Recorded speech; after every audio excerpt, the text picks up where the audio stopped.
बिस्मिल्लाहिर्रहमानिर्रहीम। अस्सलाम वालेकुम नाज़रीन, आप यूट्यूब चैनल देख रहे हैं। मैं इमरान खान हूँ। नाज़रीन, पाकिस्तान की एक टीम गई है, एक वफद गया है, ख्वाजा आसिफ उसकी सरबराही कर रहे हैं और ये कतर में पहुंचा है ताकि ये मुज़ाकरात करें तालिबान के साथ।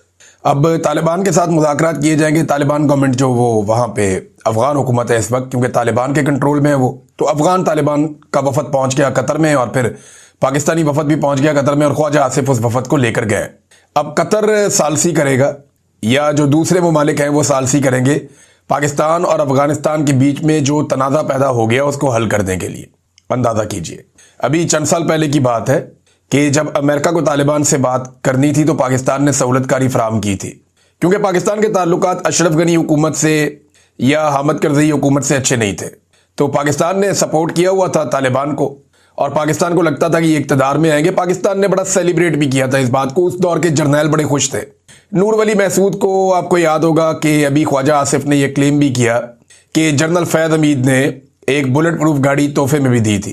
अब अपनी जेब से तो नहीं दी होगी ना, इदारे की पॉलिसी होती है, जनरल बाजुआ से पूछे बगैर तो दे नहीं सकता। तो ये सारे रल के ताशे बजा रहे थे, खुशियां मना रहे थे कि हमारे तो बड़े अच्छे ताल्लुकात वाले लोग आ गए। लेकिन जैसे ही पीडीएम की सरकार बनी तो इन्होंने पाकिस्तान में तबाही फेर दी और तालिबान को, टीटीपी को पाकिस्तान में लाकर बसाना शुरू कर दिया ताकि पीटीआई को तबाह बर्बाद किया जा सके। वो तो हुआ नहीं, पाकिस्तान में बदअमनी पैदा हो गई और बड़े पैमाने पे पैदा हो गई और अफगानिस्तान को आहिस्ता आहिस्ता मौजूदा जो रजीम है उन्होंने अपनी पॉलिसी से मगरबी ममालिक को या डोनाल्ड ट्रंप को राजी रखने के लिए अपना दुश्मन डिक्लेयर कर दिया। अब इंडिया की बदतरीन दुश्मनी थी इन्हीं तालिबान के साथ। ये जो अफगान तालिबान है, इंडिया की इनके साथ बदतरीन दुश्मनी रही है और इंडिया जहां जहां इंडिया के लोग मौजूद थे या उनका सफारत खाना, वो सारे वो छोड़ छाड़ के चले गए थे। कोई बंदा वहां काम करने के लिए तैयार नहीं था। इंडियंस की, यानी अगर अमेरिका के बाद सबसे बड़ी शर्मिंदगी और नाकामी किसी को हुई थी तो वो इंडिया को हुई थी। और पाकिस्तान में हमने इस पे वीलॉग्स किए थे कि इंडिया का अरबों डॉलर डूब गया, सबसे बड़ी इन्वेस्टमेंट इंडिया की तबाह हुई इस रीजन के अंदर। लेकिन बदतरीन मुखालफत के बावजूद इंडिया को समझ आ गई कि इनके साथ हमने ताल्लुकात बनाने, हमारे मुल्क के लिए फायदा है इसमें, तो उन्होंने इख्तलाफी नुक्ता नजर के बावजूद ताल्लुकात बना लिए। और हमारे जो अक्लमंद थे उन्होंने सोचा कि अमेरिका को राजी करना है, लिहाजा इनके साथ ताल्लुकात बिगाड़ लो। तो हमने अफगानिस्तान को अपना दुश्मन मुल्क डिक्लेयर कर दिया। वही ख्वाजा आसिफ मुज़ाकरात के लिए गए हुए। तो मुज़ाकरात की कामयाबी का अंदाजा तो आपको पहले ही हो जाना चाहिए कि जो शख्स एक मुल्क को कहता है ये मेरा दुश्मन मुल्क है, वो उसके साथ जाकर मुज़ाकरात करेगा तो मामला कहां से शुरू होगा। अब वो ये तो नहीं कह सकता कि आप हमारे भाई हैं या हमारे आपके साथ ताल्लुकात हैं। बहरहाल ये अब तीसरा मुल्क बातचीत करवा रहा है। हालांकि पाकिस्तान को किसी की जरूरत नहीं थी अफगान तालिबान की हुकूमत से बातचीत करने के लिए, पाकिस्तान खुद से कर सकता था। इंडिया को कोई सालिस नहीं चाहिए अफगानिस्तान से बातचीत करने के लिए, लेकिन पाकिस्तान को आज एक तीसरे मुल्क की जरूरत है जो तालिबान उन्होंने खुद तैयार किए उनसे बातचीत करने के लिए। एक और बड़ी इंटरेस्टिंग चीज है यहां मेरे पास। पाकिस्तान का दफ्तर खारजा यह बयान देता है कि उम्मीद करते हैं कि एक दिन अफगान शहरी अपने हकीकी नुमाइंदों पर मुश्तमिल हुकूमत देखेंगे। मैं एक सवाल करता हूं, अगर यही बात अफगानी कह दें या उनकी हुकूमत ये बात कह दे कि हम उम्मीद करते हैं कि एक दिन पाकिस्तानी अपने मुंतखब अवामी नुमाइंदों की हुकूमत देखेंगे, क्योंकि अफगानिस्तान में तो लोग आगे जैसे भी ताकत थी उनके बाद वो आकर बैठ गए। उन्होंने कहा ये बुरी हुकूमत बना रहे हैं, बाद में हम सेटअप बनाएंगे, वो वहीं बैठ गए, पक्के हो गए। अब तालिबान हिलते ही नहीं अपनी जगह से और ना किसी में वहां पर इस वक्त ताकत है कि जो उनको हिलाए। तो उन्होंने तो अपना इक़्तिदार पक्का कर लिया। फ्यूचर में वो किस तरफ लेकर जाते हैं इसके बारे में कुछ पता नहीं। लेकिन ये बात हमें पता है कि पाकिस्तान के अंदर तो एक जमहूरी सिस्टम है ना, इलेक्शन होते हैं, लेकिन यहां पे भी अवामी मुंतखब नुमाइंदों की हुकूमत नहीं है। और ये एक दीवार पे लिखी हुई हकीकत है, पत्थर पे लकीर है, एस्टेब्लिशमेंट के माथे पे लिखी हुई शिकस्त है जो 8 फरवरी को पाकिस्तान की अवाम ने बता दिया था। एस्टेब्लिशमेंट आज इलेक्शन करवा दे, 2 साल बाद करवा दे, एस्टेब्लिशमेंट को इस किस्म की शिकस्त होनी है दोबारा कि ये अपने जख्मों को चाटेंगे लंबे अरसे तक। अभी तो पिछले जख्म चाट रहे हैं और गुस्सा आवाम के ऊपर निकाल रहे हैं जगह जगह पे। तो इनका कोई इरादा नहीं लगता मुज़ाकरात को कामयाब करने का। मुझे नहीं लगता कि मौजूदा रजीम ये चाहेगा, क्योंकि ख्वाजा आसिफ जैसा बंदा भेजा है जो पहले ही कह चुका है कि अफगानिस्तान जनाब एक दुश्मन मुल्क है और वो उसको दोस्त मुल्क समझता ही नहीं है। डोनाल्ड ट्रंप के स्टेटमेंट के बाद नाजरीन एक और फड्डा पड़ गया। डोनाल्ड ट्रंप ने जब ये बयान दिया कि सऊदी अरब तस्लीम करने जा रहा है, यानी अब्राहम अकॉर्ड का हिस्सा बनने जा रहा है और उसके बाद जो है वो बाकी भी बन जाएंगे। अब रोला ये पड़ गया है कि अब्राहम अकॉर्ड तो सीधा सीधा ये है कि आप इसराइल को तस्लीम कर लें और मौजूदा हैसियत में तस्लीम कर लें, जहां जहां पे इस वक्त उनका कंट्रोल है वो सारा आप तस्लीम करें, जबकि फलस्तीन की अभी आप बात छोड़ दें। अब्राहम अकॉर्ड तो ये है कि फलस्तीन के बारे में आप कहें कि पवस्ता रहे शजर से उम्मीदें बाहर रख, हो सकता है कभी तुम्हारी कोई रियासत बन जाए, लेकिन फलस्तीन को ज़हन से निकाल के आप इसराइल को तस्लीम कर दें। अब्राहम अकॉर्ड तो सादा सादा ये है कि आप ये कर लें, बाद में रास्ता बनाते हैं फलस्तीन के लिए भी। लेकिन क्या पाकिस्तान ये कर लेगा? क्योंकि ट्रंप ने दावा किया कि बाकी सारे भी आ जाएंगे। अब ट्रंप की जितनी तवज्जो पाकिस्तान के ऊपर है या पाकिस्तानियों की जितनी तवज्जो ट्रंप के ऊपर है, शहबाज शरीफ की तारीफें आपने देखी, जमीन आसमान के कलाबे में ला दिया, पूरी दुनिया में जिल्लत हो रही है, लेकिन फिर भी इन्हें शर्म ही नहीं आ रही।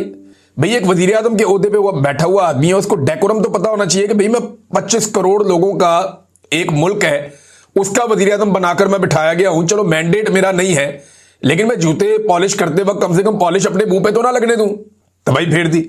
अब लोग कह रहे हैं शू शाइन बॉय, कि जूते चमकाने वाला लड़का। शहबाज शरीफ को इस नाम से पुकार रहे हैं बाहर दुनिया में। जाओ जाके दुनिया से पूछो, आईना देखो लोग क्या हाल कर रहे हैं। अब इतनी तारीफें ये लोग ट्रंप की करते हैं, इनको इतनी आदत पड़ गई है कि यहां पीएमए का एक, मैं अभी पढ़ रहा था, मैं हैरान हो गया। ये एक मेरे सामने सियासत.pk का एक पेपर है। अब पीएमए काकूल के अंदर एक पासिंग आउट परेड होती है, उसमें आर्मी चीफ आसिम मुनीर साहब गए। उन्होंने कहा दुनिया के मुतअद्दिद तनाज़ात के शिकार इलाकों में अमन कायम करने के लिए सदर ट्रंप की जाती कोशिशें और स्ट्रेटेजिक लीडरशिप वाकई काबिल तारीफ है। ये पीएमए में बताया जा रहा है। वहां बताना था कि कायदे आजम क्या थे, वहां बताना था कि कायदे आजम के फरमुदात क्या थे, वहां यह बताना था कि फौज ने आईने पाकिस्तान के मुताबिक अपनी जिम्मेदारियां अदा करनी है, वहां बताना था, यानी बहुत सारी और चीजें भी। मैं क्या कहूं। हाँ, मैं मुबारकबाद देता हूं उन तमाम बच्चों को जो पास आउट हो गए। अल्लाह ताला आपको एक बेहतरीन मुस्तकबिल की जानिब लेकर जाए, आपकी जिंदगियों में खुशियां लेकर आए और बहुत सारी बरकतें लेकर आए। एक बहुत बड़ी कामयाबी है जो आपको मिली है। आप पाकिस्तान का मुस्तकबिल है। आपने अपने जिस्म पे यूनिफॉर्म पहना और आपका जो हलफ है वो भी मैं सुन रहा था, उसमें बाकायदा हलफ के अंदर है कि आप आईन के मुताबिक जिम्मेदारियां अदा करेंगे और किसी किस्म की सियासत के अंदर कोई किरदार अदा नहीं करेंगे, ना उसमें हिस्सा लेंगे। तो मैं उम्मीद करता हूं कि जैसे कि आपसे पहले लोगों ने ये सब कुछ किया और आज तक हो रहा है, आप ये नहीं करेंगे और पाकिस्तान को बेहतर समझ जाने देंगे और नफरतों को कम करने में किरदार अदा करेंगे, बजाय इसके कि मजीद नफरतों को आप हवा दें। तो पीएमए से पास आउट होने वाले तमाम नौजवानों को बहुत बहुत मुबारकबाद। जो कुछ माजी में हुआ, आप लोग सब मेरे छोटे भाइयों बच्चों की तरह हैं, तो आपसे गुजारिश है कि आप उसका हिस्सा मत बनिएगा। कोशिश कीजिएगा अपनी जिंदगी में कि जिस मकसद के लिए आपने इस फोर्स को ज्वाइन किया उसी मकसद के ऊपर चलिएगा। लोग अपने जाती लालच के लिए, अपने जाती मफाद के लिए कभी मार्शल लॉ लगा देते हैं, कभी डिक्टेटर बन जाते हैं अनाउंस करके, कभी अनअनाउंस्ड डिक्टेटर बन जाते हैं, जुल्म जबर और फस्तायत के हिस्सेदार बन जाते हैं। आधा मुल्क टूट गया बच्चों। आप लोगों से उम्मीद है कि आप लोग वो नहीं करेंगे और जो हलफ आपने लिया है अल्लाह रब्बुल इज्जत को हाजिर नाजिर जानकर आप उस हलफ की पासदारी करेंगे आखिरी वक्त तक। नाज़रीन, फजलुर रहमान साहब के साहबजादे भी बोल पड़े हैं, बल्कि पहले ये आ जाए कि पाकिस्तान तहरीक इंसाफ ने इसके ऊपर एतराज क्या किया। हुआ यह है कि डोनाल्ड ट्रंप ने जो बात की कि सारे तस्लीम कर लेंगे इसराइल को या अब्राहम अकॉर्ड का हिस्सा बन जाएंगे, उस पर पाकिस्तान तहरीक इंसाफ का जो ओपिनियन है वो ये है कि गजा अमन मंसूबे की इसराइली खिलाफ वर्जी, इब्राहिमी मुआहदे और हमास के खिलाफ मुमकिना कार्रवाई पे पाकिस्तान तहरीक इंसाफ के हुकूमत से चंद सवालात। पहला सवाल उन्होंने ये किया हुकूमत से कि गजा में अमन मंसूबे के एक जानिब मुकम्मल फायरबंदी की बात की जा रही है, लेकिन दूसरी जानिब इसराइल की जानिब से निहत्ते फ़लस्तीनियों के कत्लेआम का सिलसिला अभी तक जारी है।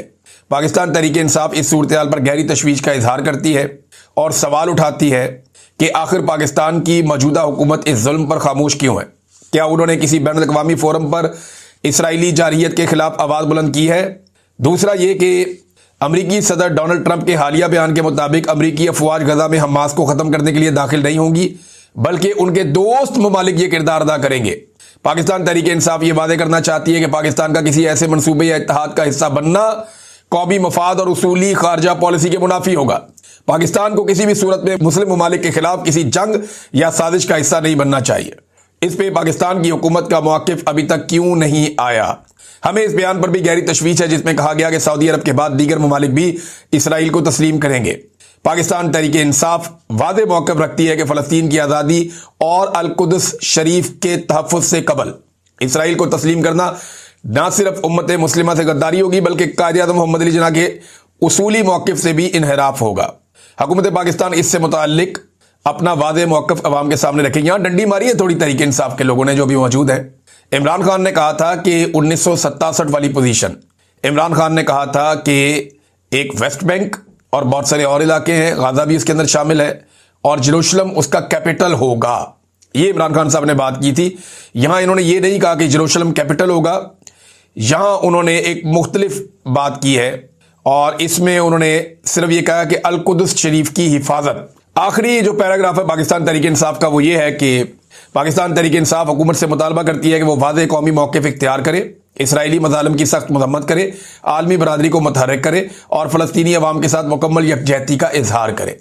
और पाकिस्तानी जो गवर्नमेंट है वो इधर पाकिस्तानियों को मार रही है, उनके ऊपर जुल्म कर रही है, उनके ऊपर जबर कर रही है, उनके ऊपर तशद्दुद कर रही है। जो लोग निकले थे उनके साथ इन्होंने क्या किया, मैं ये एक सुन रहा था क्लिप, मुझे बड़ी तकलीफ हुई सुन के, लेकिन मैं आपको सुनाता हूं कि आखिरी वक्त में जो साद रिजवी है वो क्या कह रहे थे सिक्योरिटी फोर्सेस से। ये जुमले जरा आप सुनिए, मुझे तो बड़ी तकलीफ हुई सुन के। पाकिस्तान हमारा है, हम तुम हमारे भाइयों, जाओ वापस चले जाओ और उनसे कह दो हम गोली नहीं चला सकते, हम इनको नहीं मार सकते, जाओ।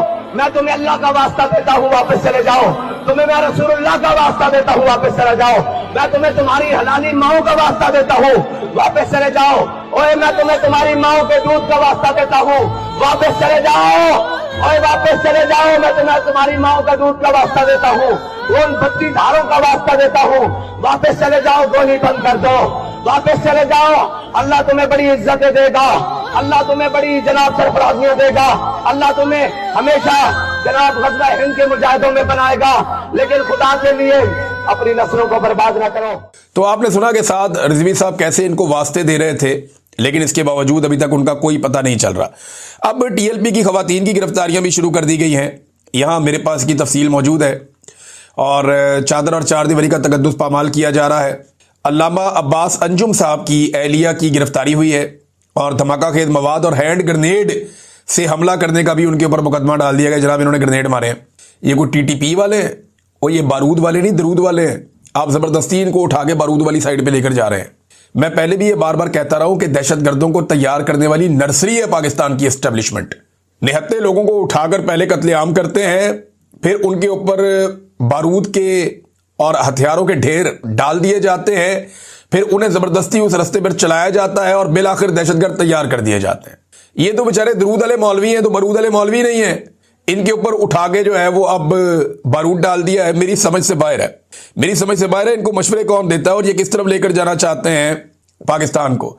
इन्होंने देखा ना पहले कि कोई तरीके लब्बैक का रिएक्शन नहीं आ रहा, कोई रद्द-ए-अमल नहीं आ रहा, तो इन्होंने कहा जी अब खवातीन को भी उठाओ।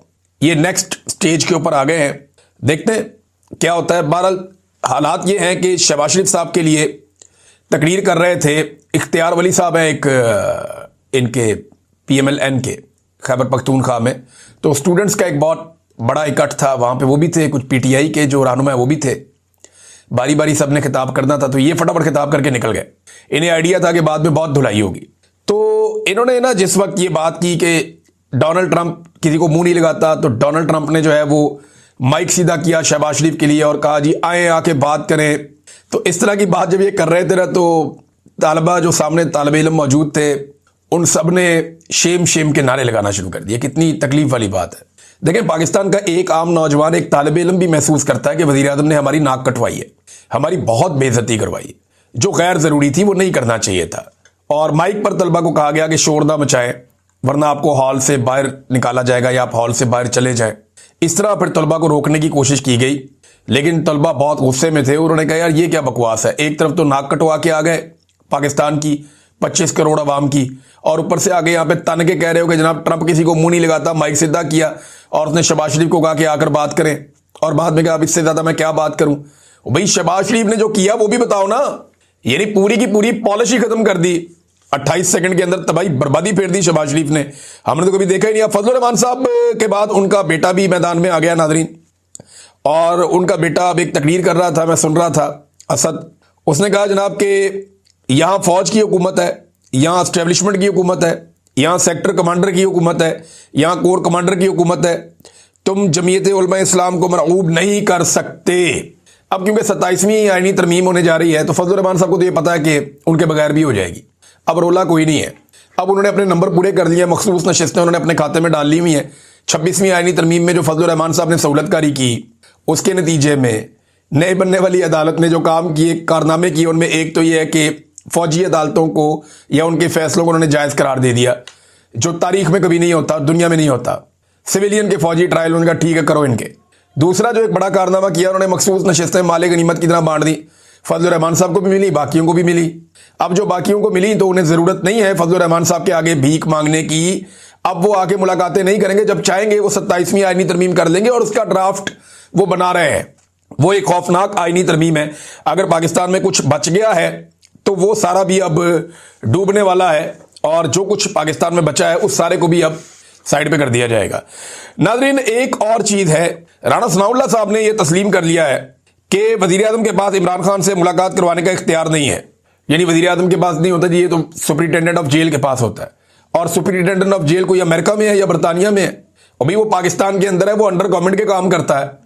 जब चाहे आप मुलाकात करवा सकते हैं। इमरान खान की दफा तो ये बहुत चिल्लाते थे कि इमरान खान के पास एसी उतारने का इख्तियार है, वो उतार सकता है, तो आपके पास इमरान खान से मुलाकात करवाने का इख्तियार नहीं है।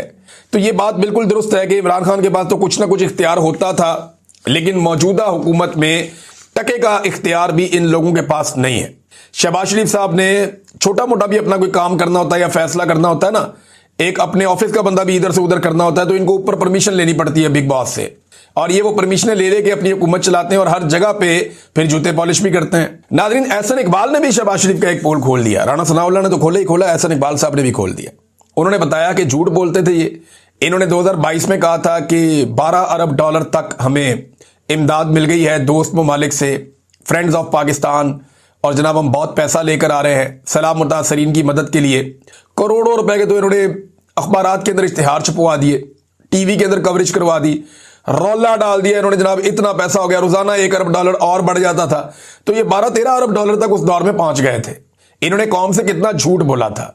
आज जब उस पैसे का हिसाब देना पड़ता है तो एहसन इकबाल साहब बता रहे हैं कि जनाब 2022 के सैलाब में 12 अरब डॉलर तक के जो दावे किए गए सारे झूठ है। शहबाज शरीफ भी झूठा था, उसकी बुरी काबीना झूठी थी। जो इमदाद थी वो सिर्फ 60 करोड़ डॉलर थी, यानी आधा अरब डॉलर भी के करीब थी वो, और वो भी पता नहीं मिले या नहीं मिले। बहरहाल ये पैसे और वो लगे तो नहीं है कहीं, यानी आधा अरब डॉलर भी लगा होता तो नजर आ रहा होता ना। दावे इन्होंने किए 12-13 अरब डॉलर के, आधे अरब डॉलर तक भी ये नहीं पहुंच पाए जो अवाम को मिला।